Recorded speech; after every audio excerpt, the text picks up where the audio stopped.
यहाँ का नज़ारा बहुत अच्छा है भाई।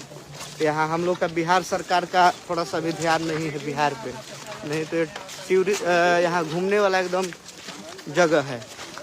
यहाँ सरकार इन्वेस्ट करता तो यहाँ घूमने वाला एकदम जगह है। सब राजगीर वगैरह अदर स्टेट से लोग यहाँ आते थे, दिल्ली मुंबई से लोग घूमने आते हैं यहाँ। टूरिस्ट लोग के लिए अच्छा ये जगह है, लेकिन बिहार सरकार का थोड़ा सा भी ध्यान नहीं है इस पर।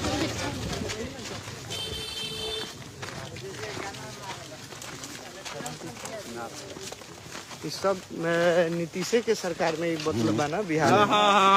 वही हित जे गांजा पिएला उनका है गंजेड़िया ही तो बा सब दिन में बहन छीन रखे माई के चोदवे तो बिहार के बर्बाद कर दिल गंडी वाला। तरीका जब सरकार में हम लोग है तो सब हाँ, जब लोग हम लोग सरकार में आएंगे सब सुधार देम जाए। अपने राष्ट्रीय अध्यक्ष चिराग भैया जब सरकार में आएंगे तो ये सब जन्नत दिखेगा।